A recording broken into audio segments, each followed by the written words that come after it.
How difficult is it, Darren Ambrose, as a player, when your future is up for debate, to switch off? Because I speak to a lot of agents and they tell me that players are constantly on the phone asking for an update on what's going on with their particular situation. Yeah, I think more so now in the current state of football. I think everyone speaks, everyone knows each other's business with social media, etc. So when I was playing, I didn't get to the highest level of England, but in under 21s, that's when I made my move to Newcastle, and people seemed to know that I was talking to Newcastle before I even was. And when you sat around the dinner table, they question you, like, are you going to go? Or players, Shole Amiobi, for instance, coming from Newcastle, saying, are you coming and joining us?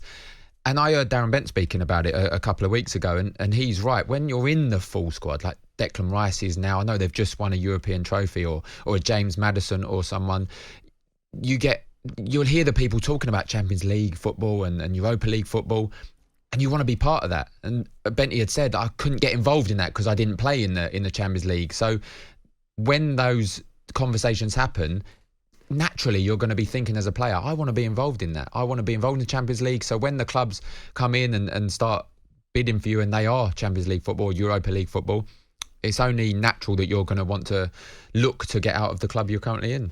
Let's talk about some of those England players who could be on the move this summer. Let's start with Declan Rice. As far as I understand it, Arsenal still his most likely destination. There's been talk of interest from Manchester City. I wonder how much of that is West Ham trying to entice other clubs to the table to drive up the price. I don't think he'll go to Chelsea. Obviously, he was released there as a kid. I think he'll have seen what's happening with his best mate Mason Mount and will think better off of heading for Stamford Bridge. Is Arsenal the right move for Declan Rice at this stage of his career? I think so. Yes, I spoke about this with Jordan Jarrett Brighton the other night, saying that I don't want it to happen. Obviously, being a Spurs supporter, that he'll definitely improve Arsenal going forward, and they went toe to toe with Man City. So to improve that team, you have to be one hell of a player, and he certainly is. So I think that's the perfect move for him. I think he needs to add goals. I've heard a lot of people say this to him, but the role David Moyes was playing him in, he couldn't really add too many goals to his game, but he's got every attribute to be a top midfielder, except goals. And I think Mikel Arteta would have earmarked that. And if he does go there, then yes, I do agree with you as well. This situation with Mason Mount at Chelsea would definitely have come into play. If Mason Mount was regular at Chelsea now and flying and playing like he used to in the first team, I think he'd be on the phone to him saying, look, get yourself to Chelsea, midfield partner.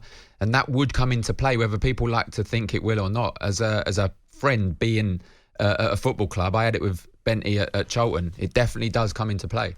On the subject of Mason Mount, we expect a new bid to come in from Manchester United imminently. Their initial offer of £40 million was rejected. We know that Chelsea are looking for up to £70 million. I think they'll end up meeting in the middle, and maybe 50 plus 10 in terms of add-ons would get that deal done.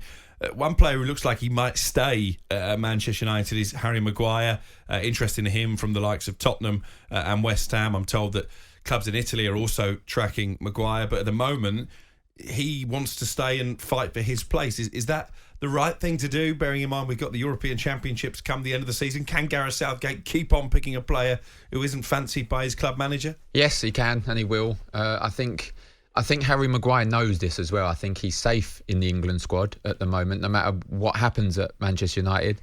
So I think he's comfortable in staying if that's what it takes, and fighting for his place or not, whatever the case may be. I feel, as someone who played the game and then retired, you've got to get out and play. You've got to go and play football. But if he goes somewhere else and his form dips again and he's playing week in, week out, then gets dropped from that team as well, then the likelihood of Gareth stop picking him probably would come into play then. But at the moment, he's comfortable. He knows whether he's playing or not at Manchester United, he's in the England team. So why not? What's he got, a year left at Manchester United? Stay there, pick up the money, and then at the end of it, leave on a free. On AM, on DAB, via the talkSPORT app, and on your smart speaker. talkSPORT.